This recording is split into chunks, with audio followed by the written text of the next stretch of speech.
Okay, let's get started. Thank you everyone for joining us today on our webinar and virtual workshop on how to protect your online privacy. We're focused on video conferencing today, and do we have an agenda lined up for you? Before I kickstart our agenda, I'd love to introduce our host for today. My name is Amira Dalla, and I work at Consumer Reports helping manage our digital privacy programming. Would our other hosts love to introduce themselves? Yeah, I'm Bill Fitzgerald, and I'm a privacy researcher here at Consumer Reports. I've been doing a fair amount of work over the last few weeks, looking at privacy policies, terms of service, and feature sets of various edtech apps. I'm sorry, various conferencing apps. Hey, folks. My name is Alan. I am here from Brooklyn, New York, and I'm not going to be on this camera much because I'm getting some weird feedback. But I'll be in the chat, so see you there. Thank you both. We have other CR people, Consumer Reports people like Katie, who will be jumping in to help your Q&A. So be sure to see us all over as we try to get all your questions answered.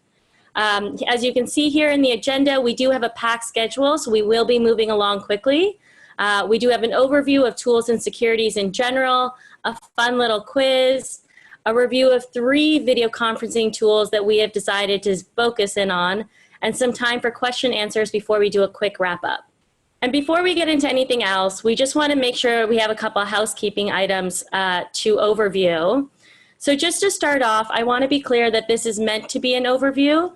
Of course, we could spend an hour going into Zoom policies or others, but this is definitely meant to just be a high-level overview for you to be able to get a grasp of what we're looking at and get a basic understanding of the knowledge. The next section is just a review that we are really wanting to encourage connectivity in this special and unique and unprecedented time. Connecting with friends, family members, and others is really positive to your health. And this workshop is in no way meant to deter you from doing that. We just want to give you the right tools so that you are able to do so when you are connecting with them. As well, we are recording. So as you can see in the top of your screen, there might be a little flashing red dot with recording. We do want to let you know that we are recording just to ask your consent. It is really hard to get consent on online tools, especially for a group this size, but we are recording so that we can share with participants who are not able to join and who want to watch at a later date. Unfortunately, we do have disabled camera and audio for our participants because there are so many of you that are interested in this, but you are able to chat and engage with us in different ways. Now, in order to secure your privacy on something like Zoom, we offer solutions such as changing your name. So if you see in the functions feature of your Zoom, which might be different on different tablets, you are able to go to participants list, and under participants list, you are able to click and edit more to be able to rename yourself. Alan will be dropping more information on how to do that in the chat, so if you get stuck, but that is one of the first steps you can take to protecting yourself in a call like this. And just to let you know, the recording, when it is sent to others, does include the chat. So if you want to protect your name from being included in the chat, that is a step you can definitely take. The next thing to note is that we are closed captioning. If you are able to see wherever your toolbar is in the virtual workshop on Zoom, there should be an option for closed captioning. If you don't see that yet, we will have it up very shortly. We do want to make sure this is inclusive and open for others. The other thing, I did mention that there are other ways for you to engage. We do have some polls to kickstart some engagement and the chat function. The polls will be put up very quickly, so we do encourage you to answer quite quickly within 30 seconds, hopefully. It goes pretty quickly, but be sure to keep up. You will see it pop up on your screen. And the chat moves at rapid speeds. I personally am trying to watch the chat right now, but finding it moving so quickly that it's quite difficult for us to keep up, which is why Alan's doing a great job jumping in and sharing where he can. A little bit of a pro tip I've already shared in the chat before. Be sure to message all panelists and attendees. This allows all attendees and participants to also be able to see your questions and comments. That means that others can respond or comment back or answer potential questions you have there. But it really engages everyone and it helps us stay up to date. The next thing is the Q&A function. So if you look at your toolbar on Zoom, you will see a Q&A feature. The Q&A feature is where you're able to ask questions. Please ask your questions there so that we can keep track of the questions specifically as the chat goes along in the chat function. The Q&A feature has tons of things like thumbs up and liking other comments and questions. This allows us to see the ones that are most liked, as some people call it upvoting questions.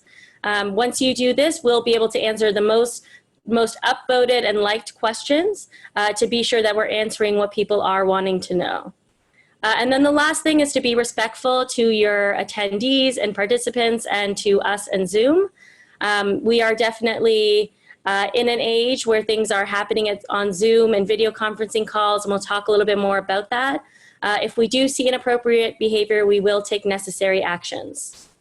Okay, great. That's all our housekeeping items. Let's jump to the next slide where we'll talk a little bit about what we're focused on here. So we are spending unprecedented amounts of time online as some of us are isolated at home, using our computers to connect with others, and that's great. But given that we're spending more time online, we do need to be aware of our digital privacy issues. And so many more of these issues are popping up as people spend more time online and using new tools. Now, as we know, there's actions and steps we can take, but there are also actions and step organizations and tools can take to help also protect our privacy. And here at Consumer Reports, we're strongly advocating for both parts and working with tools and organizations to help keep them more protected so that they can protect us, and helping you protect yourself through examples such as this video conferencing webinar. And then we'll get a little bit into what we're actually talking about today.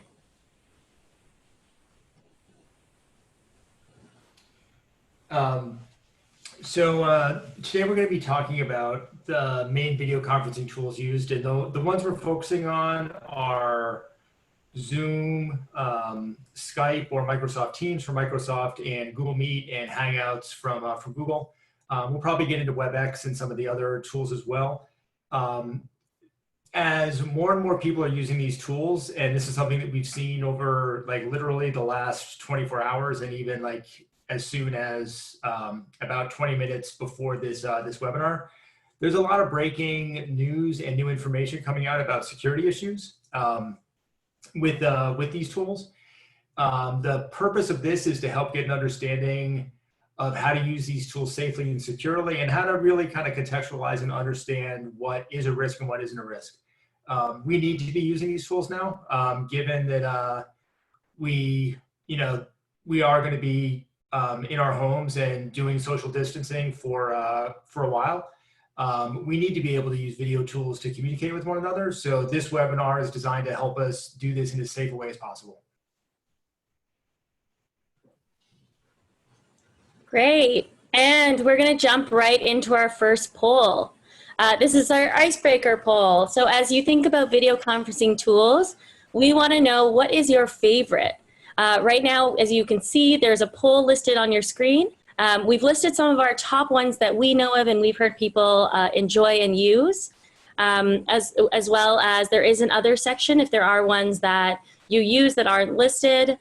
Please be sure to drop in the chat the ones that are not listed that you are very familiar with.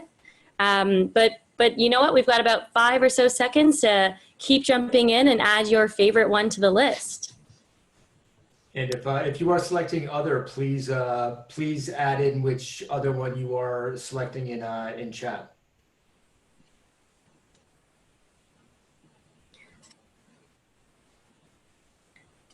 Perfect, great. Well, as you should be able to see on your screen right now, Zoom is a clear winner. I'm not too surprised because I don't know about you, but I've heard so many people in my contacts and my networks say that they are joining Zoom for the first time, or they're just learning it, or they've really picked up their Zoom presence right now. So we're seeing 62% of you say that your favorite tool is Zoom. About in second place, 17% say FaceTime. FaceTime is easy and convenient if you are an Apple product user. Otherwise, to note, 7% of you said Skype.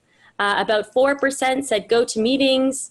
And a good whopping 6% of you chose other. So I'd love to hear more in the chat about what other was. I think we're seeing WeChat, WebEx, Teams, some great ones listed, Google, Global Meets. Great, thank you so much all. We've just gotten comfortable using the polls feature. That will be coming up in a little bit as well, so keep tuned and keep those poll fingers happy. So as we were talking about earlier, there are a range of tools, and the reason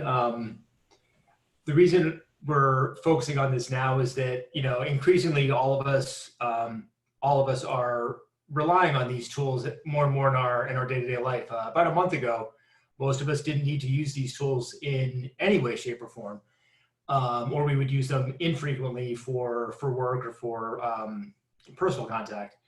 But now it's if you have kids in your home, your kids are using video conferencing probably to some degree for school. If you are fortunate enough to be in a workplace where you can work remotely, you're probably relying on this for your job. And for those of us who are looking to maintain contact with people outside our home, we're using this for our social connections. And the different tools that we're going to be talking about today have a range of options. And we'll talk about kind of what those mean. But some of the more significant and obvious differences include, prices. There are some free options out there. There are some paid options out there. And these different tools and these different options have some overlapping, but also some different privacy and security concerns. And we'll touch on those later in the session. Also want to make sure that we leave time to address some specific questions on these in the Q&A.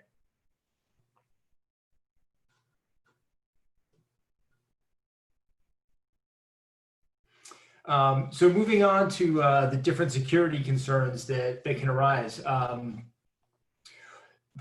of the biggest issues that occur with this happen because people are not familiar with the tools. And we're going to talk about two different types of security and privacy concerns. Some of these security and privacy concerns are things that the company should be responsible for, and some are things that we can do and have direct control over. Every online meeting has it's convened by somebody, and that's when we talk about who's convening a meeting, that's the host. Just use this as an example, like Amira, Alan, and I are the hosts on this one. And there are things that we can see and do that participants can't. So one of the things to be aware of when you are attending a video conference is how familiar are your hosts with the security and privacy controls of the tool they're using. A lot of us are rushing to these things now, and hosts might be unfamiliar with them as well. So whenever it's possible, get a sense of how savvy and how informed your host is about the security options. When we're using a video conference tool, there's a range of information that's collected by the tool automatically, and these are things that are held by the company. But right now, as I'm talking, there's video of me going out. There's audio going out. Basic video and audio are both biometric identifiers. As I'm connecting to this conference, Zoom, the company that's hosting this conference, is getting information about the type of computer that I'm using, the type of internet connection that I'm on, information about the specific hardware setup inside my computer. All of these things are different forms of personal identifiers that, if you don't trust your company providing your service, like, that's again all things to be aware of that are gathered as you participate in a conference. There's been a lot of talk, justifiably, about people intruding in folks' conferences. When people are doing it in Zoom, it's referred to as Zoom bombing. But other tools are just as susceptible to it. Google Meet can be, because it's not currently possible to set a password for a Google Meet conference. Anybody who has a link is potentially able to join. So although Zoom is getting the most press on this right now, these limits, I'm sorry, these issues actually affect other tools as well. Because we are all getting a lot more links to video conferences now, there's an increased risk for phishing or being invited into something that could misrepresent what it is. So if you are getting an invite into a conference and you're not sure of who's actually sending the invite, don't click the link. The tools for spreading ransomware and malware are unchanged now from what they were before COVID-19. In that, they generally require you to click on a link or go into a place that is controlled by the person trying to hack or scam you. But an analysis of the threat landscape now, about 80% of the active threats that are observed are related to COVID-19. So just be aware that as you are checking your email and potentially attending conferences, there's going to be a subset of invites you receive that are not legitimate. So as always, be very cautious about clicking on links. We've talked about the video and audio concerns a little bit. We can touch on those a little bit more. But the other piece on this is when you're having a video conference, you are essentially inviting somebody into your home. Amira is taking advantage of Zoom's custom background feature. That is a very nice bookshelf, and it is remarkably unchanged every single time I'm on a video call with Amira. As you can see, my background is pretty bland, and that's by choice. But if you are, I'm fortunate that I actually can have a dedicated space that has no other real visual distraction. But just be aware when you are having a video conference, you are inviting somebody into your home, and anything that's in your background is going to be captured on camera.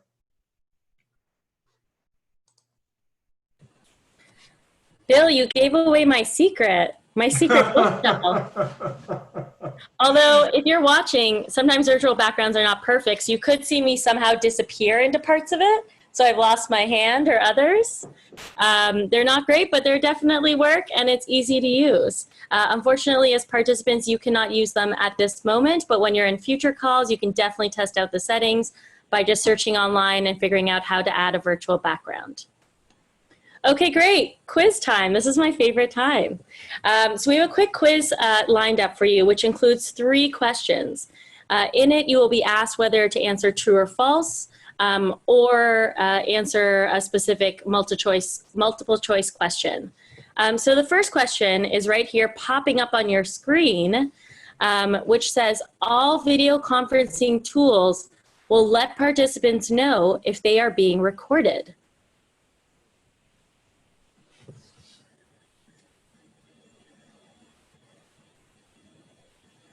We're seeing lots of answers come in. We'll keep it up for just a few more seconds. Oh, we have a clear winner, but I won't share it just yet. Okay, we're going to end the poll and we'll share the results. So as we can see here, a lot of people have said false. So false, all video conferencing tools will not let participants know they're being recorded. And false is the right answer. So as you can see, or as you now know, many tools do this very differently. In Zoom, the only way you knew I was recording was because I let you know. Other platforms have auto-enabled notifications for all people. So something like Skype tells everyone in their Skype call that they are actually being recorded at the time and to let them know, but everyone kind of does it differently, and not all have been consistent with how they do this, which does not give great consent to users when they are on these video calls and are sharing with others. Okay, great. We have the next question. All right, we'll just wait here till, oh, there we go, it's popped up. So vulnerabilities in video conferencing tools can let hijackers hack your webcam and use it even after your calls are finished. Do we think this is true or this is false?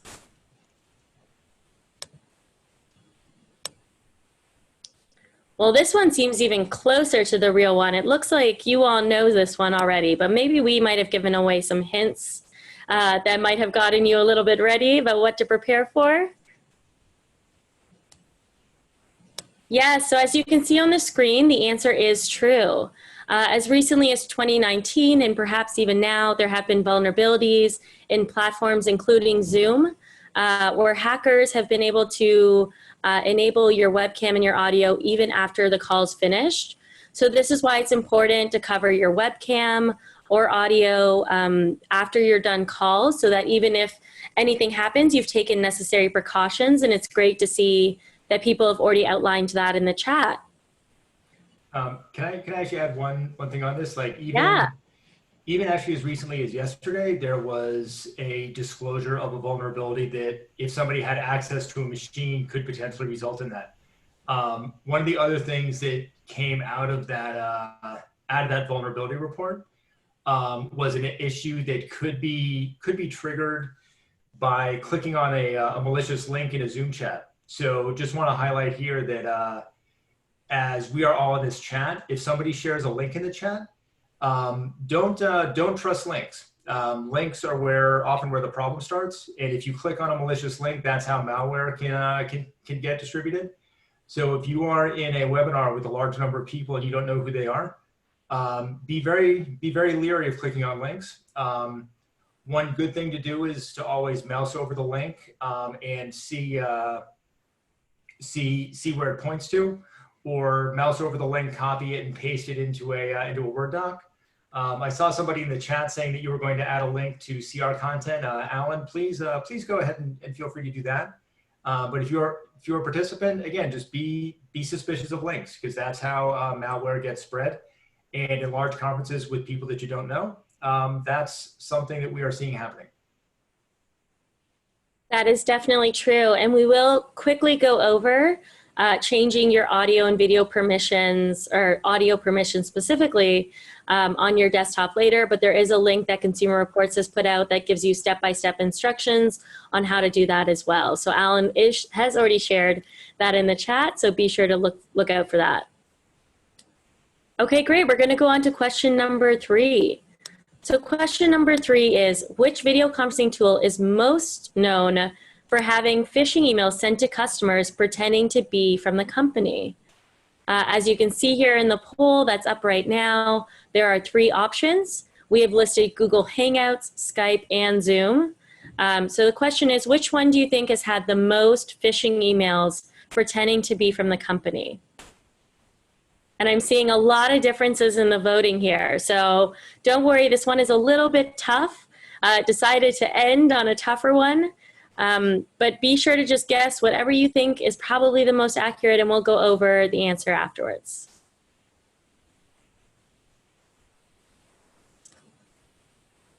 We'll give about 2 more seconds, and then we're going to share the results with everyone.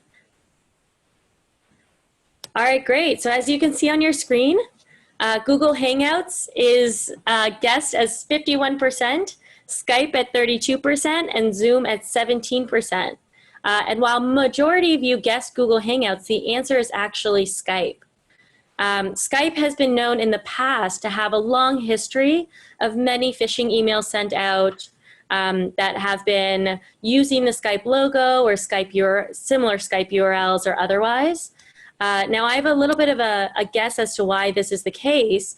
Skype has actually been around for quite a long time, much longer than other video conferencing tools, which means that it has a large amount of email lists that make it very appealing to someone who might want to send a mass amounts of phishing email and hope that a few people click on it. As recently as 2019, a large attack was done to fake emails were sent to consumers of Skype, and users were asked to change user accounts or asked to open unread emails or otherwise. So you do want to be on the lookout for something like this. It can happen, and it probably has, to all video platforms, but Skype is one that we recognize has happened way more. And just a comment as well, the reason why platforms like Google Hangouts or Skype might be more appealing for someone to use phishing is because these ones are connected to a wide arrangement of products as well. So Google Hangouts or Meet is connected to all your Gmail and your Google Suite accounts. Skype is also connected to all your Live and Microsoft accounts. So when someone phishes you and you click on a link, it gives the hacker access to all of those properties as well that they can do malicious activity with. So you end up getting more access through these, so people are more inclined to send phishing emails there. Okay, perfect. That was our quiz. I hope you enjoyed it as much as I did and learned something new. We're going to go on to review our 3 top video conferencing tools that we've picked out, being Zoom, Skype, and Hangouts. So yeah, we're going to quickly go over some of the features here. As with all these services, Zoom offer, and we're starting with Zoom. Zoom offers both free and paid accounts. Zoom consistently has good quality video and audio. This is anecdotal. I don't think there has been a scientific review on this, but people have definitely reported having better results using Zoom, especially with large participants, than with some of the others. And Zoom is also pretty feature rich. And based on the privacy and security feedback they've been getting in the last couple of weeks, I think their feature set is going to get a little bit tighter when it comes to prioritizing privacy and security options. Looking at the security and privacy issues, like all of these services, Zoom does collect and store a fair amount of personal information. Their terms are getting more clear about how they use and share that. They updated their terms, I think most recently on March 29th, and that's actually the 3rd time they've updated their terms since February. They had one update on February 23rd, another one that went live on March 18th, and a final one that went live on the 29th. And I know those dates because I have been actually reading their terms pretty detailed during that time. Zoom also has a fair amount of web-based settings to adjust controls if you have a Zoom account or a host. At this point, I strongly recommend fine-tuning your settings. Alan has put some of those details in the chat, because the default settings in Zoom will leave your meeting susceptible to Zoom bombing. You will need to tighten it up and set things like not allowing, like only allowing the host to share your screen and requiring a password for meetings and using a waiting room. Those settings combined with locking your meeting after it starts will help protect you significantly against the risk of having your meeting get crashed by somebody who wasn't invited. Another security issue is the alerts when you're being recorded could be a whole lot more clear. If you join a meeting it's recorded and the recording's already in progress, you generally don't get much or any notification of that aside from the blinking light. That's unfortunately pretty standard for most of these video conferencing systems. So if you are ever in doubt if you're being recorded, ask your host. Can we jump to the next slide? So Skype is Microsoft's offering in this space, and Skype is also you can get Skype as a free standalone service, or you can get Skype as part of Microsoft Teams. As with the others, they're free and paid options. Skype generally requires an account, although you can call in to Skype meetings without an account. And it has fairly standard video conferencing and chat features. Because Skype is connected to Microsoft's live service, there's a whole other suite of functionality that comes with Skype or is connected to it. And this results in what Amira was talking about earlier with the potential increase for phishing. And the notification of recording is somewhat better in Skype relative to the other options. Alan, can we jump to the next slide? So the final one that we're talking about today is Hangouts. You can access Hangouts or Google Meet if you have a Gmail account. It's part of the Google suite of applications. They also come as part of the core G Suite services. So if you have access to a Gmail account through a school or through your job, Hangouts is one of the, Hangouts and Google Meet are some of the tools that can be offered there. This integration offers a level of convenience for administrators, but as with Skype and Microsoft Teams, it also ties all of these things together behind a single login. If you're using Skype or Google Hangouts, Google Meet, you need to make sure that you have a strong password and ideally two-factor authentication. Consumer Reports recently put out a review of password managers, and using a password manager is a really good step to take to maintain strong passwords over time. Hopefully that will be shared, the link that will be shared in the chat. But some of the security tips that we have for video conferencing are pretty identical to the security tips for just protecting yourself on the web. So a lot of these things, thankfully, transfer over. One of the things with Google Meet is right now, unfortunately, there is no way to password protect a Google Meet. So what this means is that if somebody has the link, they can request access. And unfortunately, anybody within the Meet can allow somebody in. So that 1-2 combination makes it pretty easy to have people who have no business being in a Meet join it. Zoom is getting most of the attention for this. But unfortunately, Google Meet is seeing some of these same issues as well. It's just not getting the same amount of press. Bill, what's the term you coined for that? Is it meathead? Yeah, my preferred term for folks that crash Google Meets is, meathead. So we have Zoom bombers and we have meatheads. Right. I think that we're going to have a lot more notice of meatheads as soon as the media attention to Zoom dies down. I just want to make sure you get credit when meatheads is an actual word. We start seeing an article of like Zoom bombing. I hope that it doesn't come to that, but yeah. I hope so too. Thanks for going through those so much, Bill. So you have already covered a bunch of tips for security, but we have listed them out here so you can have them in one place and we can go through them and just know the full range of things that you as an individual or a guest or a host can do to protect yourself when using these tools. The first one is using secure Wi-Fi. When connecting to video calls, this is some of the basics. Don't use public Wi-Fi. It's easier for people to get into or use or attack you from. If you are using home routers, make sure you change your default passwords and settings. So make sure you are connecting to something that is a secure landline or otherwise base. The second is having a strong password.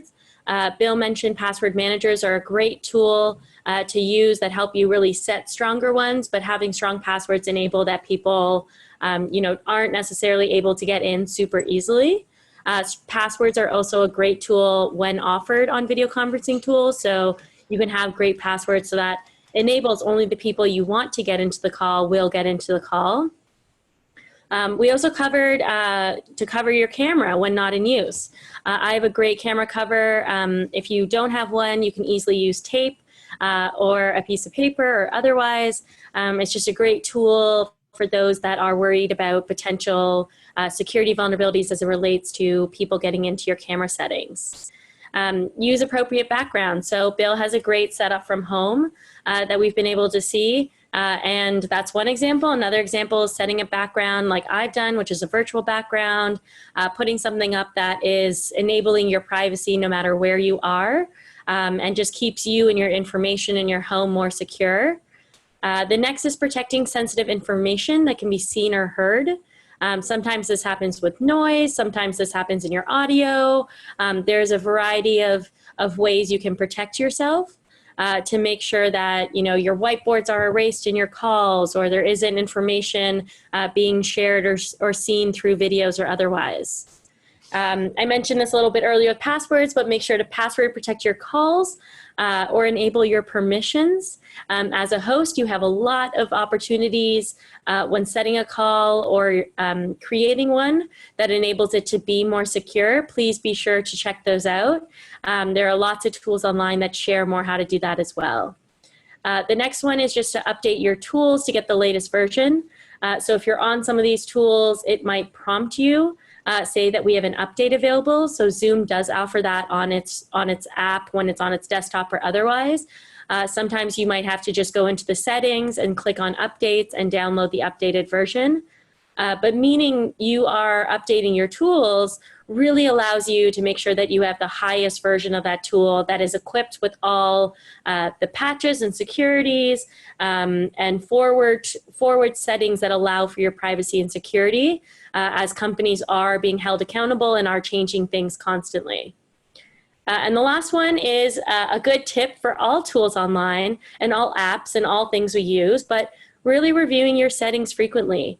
Settings are changing as organizations are evolving or setting them, or you're using new tools, but you want to make sure that you are reviewing this stuff so that you have enabled the highest amount of security and you are aware of what you are potentially giving to the organization or tool, or potentially able to modify as a host or participant.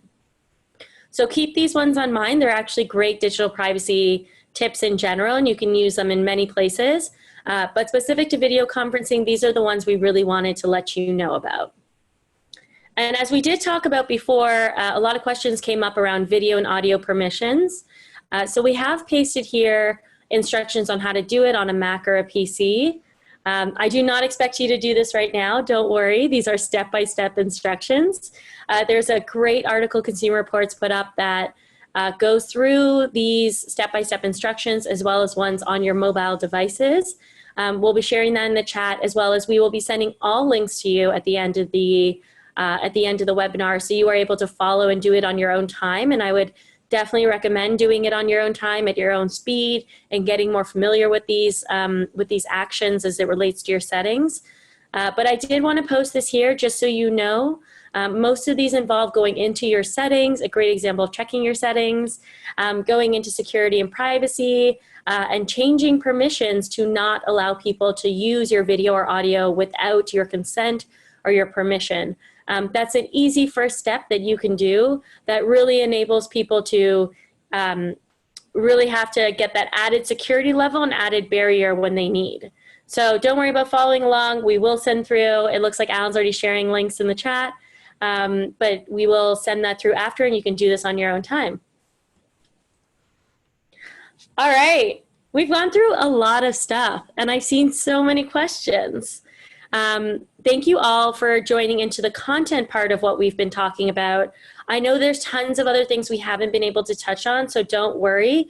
We are here in multitude of ways to answer them, and we will continue sharing content across Consumer Reports platforms and others. So be sure to continuously engage with us as we go through this next part. If you do have questions, feel free to use the Q&A function that is in the toolbar of your Zoom. I'm jumping into it myself now, and Bill and I will be sure to up-level some of the questions that we think are most popular or have come up the most, that we think will be helpful for everyone to hear as we talk about out loud. Bill, do you see any to kickstart us off? I have a... Go for it, Alan. Oh, strange, apologies.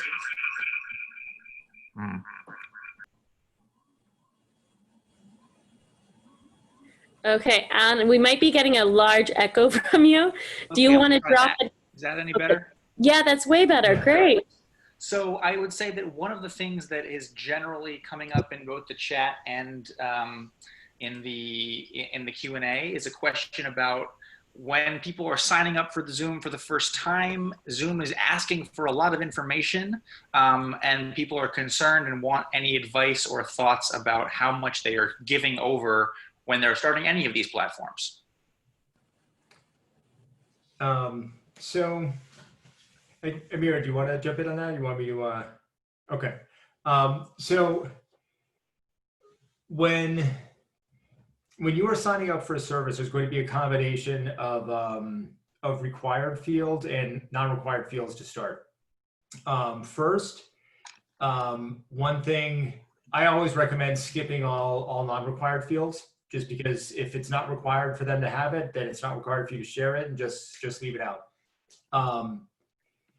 If you are signing up with a personal Gmail account or with a personal email account, then you have some options about what you share.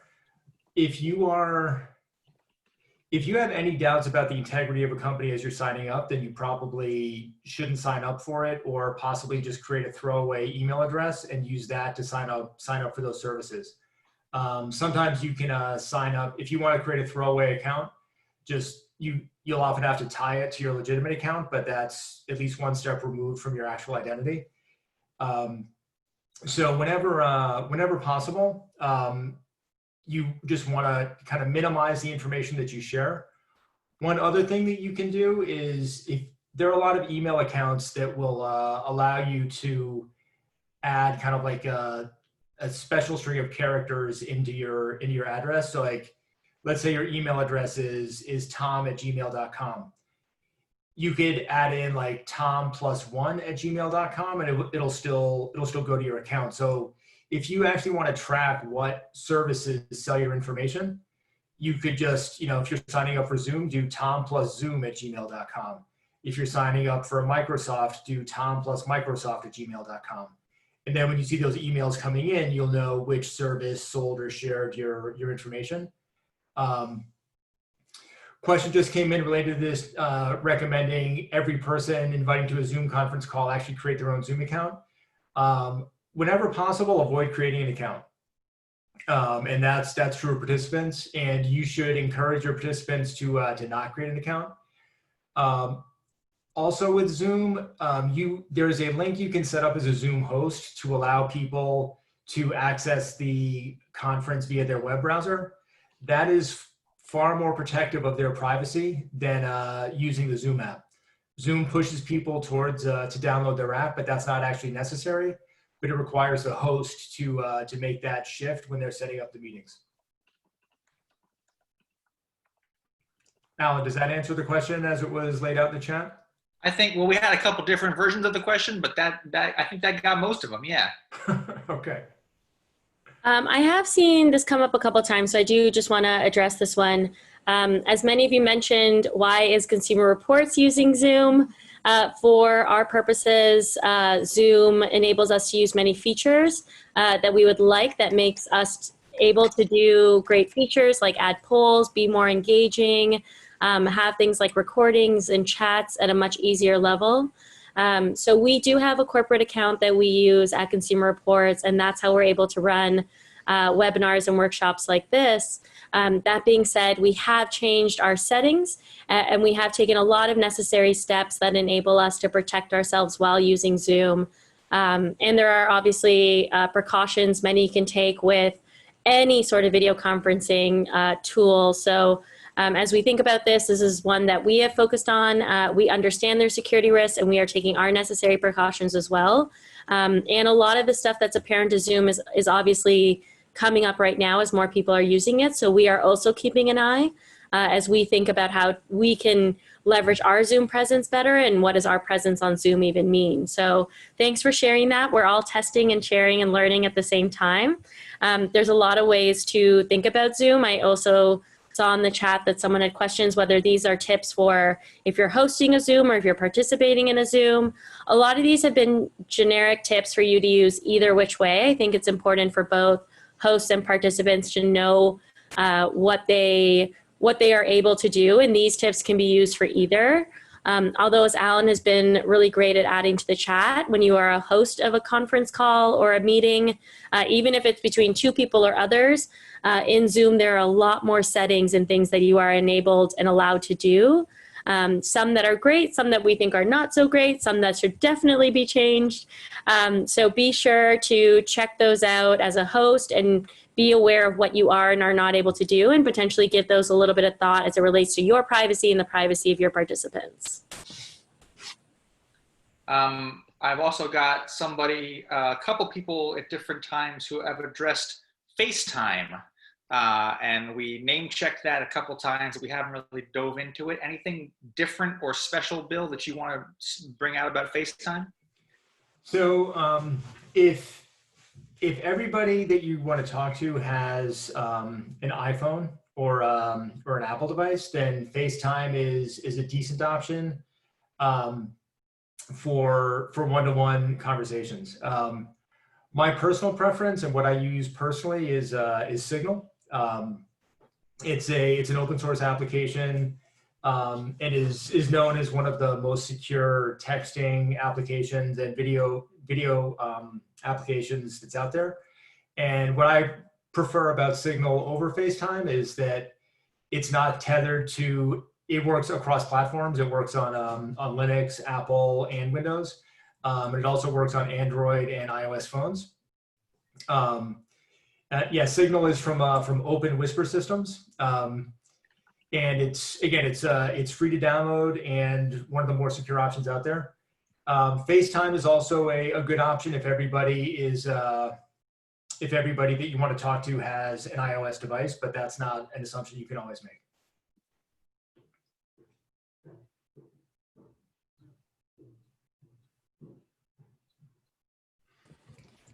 So many questions. I'm in the chats and Q&A. Keep trying to keep up. I do see an email or a question about phishing. Someone asked, what is the number 2 tool for phishing? And I'm sure we all don't want to get phished. To be quite honest, it hasn't been fully documented and I don't know the number 2 tool. But I will say that phishing can occur across any tools or platforms or servers online. So you do want to be alert and aware. We have done video conferencing in the past on how to be aware of phishing emails, how to both use your gut and some knowledge on how to stay secure when looking at emails before you click or download anything. So I would be hesitant to go through them all now because they might take a little bit of time. But I will say, search online. Consumer Reports has done a lot of information on how to spot a phishing email, but be sure to look at the email address, read the content carefully, sometimes go directly to the source to do the thing that it says to you to do. Don't respond to the emails or phone numbers. Just be aware when you get these sort of emails that, there might be a glitch and there might be someone trying to trick you instead. Yeah, one other thing with phishing as well is whenever an email is telling you that you need to hurry, slow down and do the opposite. Generally, if you are stubborn and obstructionist, you are less likely to be phished. So I think in this time we should all channel our inner obstructionist and do it in the name of better online security. One thing that I'll often do is if I get an email that is asking me to do something, I'll pick up the phone and call the person and have them verify the request over the phone. There was a question that came in on the chat that was asking if Zoom hosts and the Zoom company can see any pages or websites users have open at the time. That is not something that hosts or Zoom can do. There are certain types of online tracking that can happen that would allow somebody to get access to a browser history, but that is not a risk with Zoom at this point.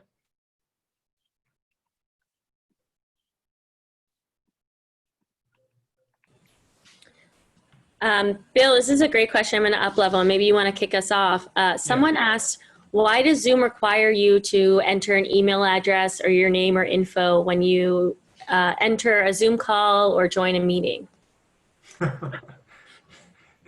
I don't have a good answer to that question. What I often do in that situation is enter a fake email. Yeah, a lot of times that's just data collection that is not necessary for you to enter the meeting. So one other thing about entering fake emails is don't actually enter an email address that will end up going to somebody. So if you're asked for a fake email address, something like test@foo.com, FOO.com, or bar.com, those are pretty well accepted, safe, fake domains to use.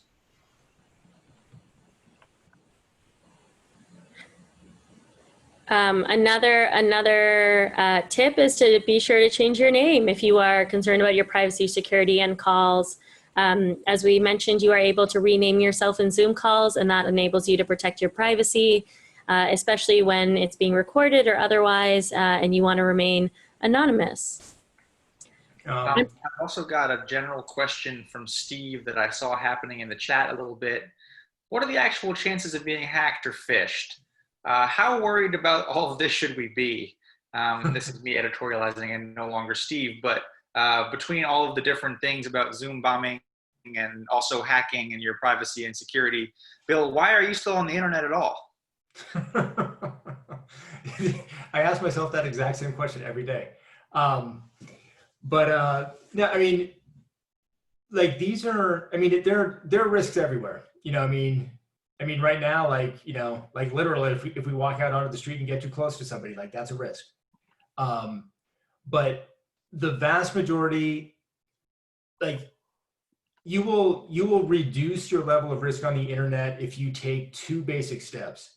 One, manage your passwords via password manager, and two, mouse over links before you click on them. If you have anything, like if you do those two things and just verify that you click, the links that you click on are actually going to where they should go, and you use a password manager to maintain strong passwords, you'll eliminate a huge number of risks that could occur from phishing. And if you have strong passwords in a password manager, you can then quickly change your passwords if and when you actually do get phished. So there are steps that we need to take, and unfortunately, you know, there's a lot of people who are looking to exploit people's trust on the internet, and ultimately, the way people get successfully phished, or the way phishing attacks are successful, is they exploit trust. And by taking just a couple steps to make sure that you're talking to who you think you're talking to, and that you can actually verify that what they're saying is accurate and reliable, you can minimize a lot of risk. Because like a lot of wonderful things happen on the internet. And it's, you know, just because there are people who are looking to exploit it doesn't mean that we should stay away. Yeah, just one more thing on phishing. Someone mentioned in the comments, why don't we poll some people to see how many people have been phished? Well, I don't want to do that for privacy reasons. You know, we have hosted webinars and conversations about this in the past, and more often than not, many people have been phished in some way or another, whether it's video conferencing or not. I know many people who have been phished as well. I've looked at emails and had to take second glances and done necessary precautions. So I will say it is pretty common, and it has happened to a lot of people, and chances are you know people that have potentially fallen for something online that wasn't necessarily true and accidentally downloaded or did something else. And one more question that I'm seeing is many people have commented they are downloading and then deleting their video conferencing tools such as Zoom right after they're using them. And I just want to call attention to this because while that is potentially a chosen practice, and that is okay if that is something you wish to do, our intent is not necessarily to get you to keep downloading and deleting the tools that you are using. While it's good to delete the ones you don't use because that's good for your own privacy after a certain point, you don't necessarily need to keep deleting these tools. The tips we've provided will help you stay safe where you are and when you are there and when you are using them. So that's why at the beginning we addressed that this is a twofold type problem. You get to understand what steps to take when you are thinking about your privacy security. And then we also have to hold organizations accountable to also taking steps to protect your privacy online. So I'm really proud of the team at Consumer Reports that has been doing a lot of investigations and research on this sort of stuff. So there is a lot of work we can do in terms of advocacy and learning, and we all are going to be able to share different tricks along the way. And everyone will have their own practices, which is fine. Can I add one thing in there? Yeah. Just a question that came up in the chat a few times. I just wanted to make sure we address it before we go off. Like one of the questions that's come up, and this is a more technical question. Some of the others that we've looked at is, you know, are there ways of hiding your IP address or your browser fingerprint or your device fingerprint from these services? The best way to do that is, if you want to hide your IP address, the best way to do that is by using a VPN. There's a whole host of decision points that go into choosing a good VPN. The best site I've seen out there that helps you make that decision well is thatoneprivacysite.net. It's spelled out exactly as it sounds. I'll share this in the chat right after this, so it gets included in everything that we send out. As you're choosing a VPN, there are a couple things to keep in mind. First, never ever use a free VPN, because a lot of the free VPNs are mining your data. The other thing to think about is just how long, you want to see how long, or if at all, your VPN provider retains records of the places you go. Because if your VPN provider tracks where you visit on the web, then that's a really good source of everything you're doing online. And a good VPN provider will describe how long they retain that information. The best VPN providers don't retain it at all, or they only retain it for a very short amount of time, like 15 minutes or less, as you're actually on your device. The other thing to do to protect yourself from tracking is to use basic third-party tracker blockers. uBlock Origin is a good one. Privacy Badger from the Electronic Frontier Foundation is also good. Those are two very solid tools to block some basic tracking, which will protect you from web-based tracking. That will not protect you from fingerprinting via an app. And that's another reason why accessing some of these services via the web as opposed to an app is often more secure. There's some folks sharing restoreprivacy.com, the best VPN. I have not seen that, so I cannot attest to the reliability of it. The one I use is thatoneprivacysite.net. That is a very solid and unbiased resource.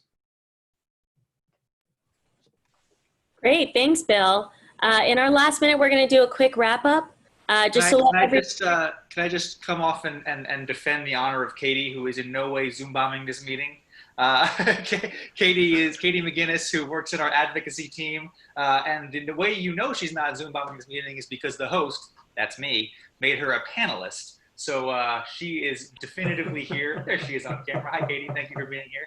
But that's one way you can sort of check, because when the host has control and has the settings in order, then I should be able to choose everybody who gets participant level and is therefore able to respond to these sorts of things.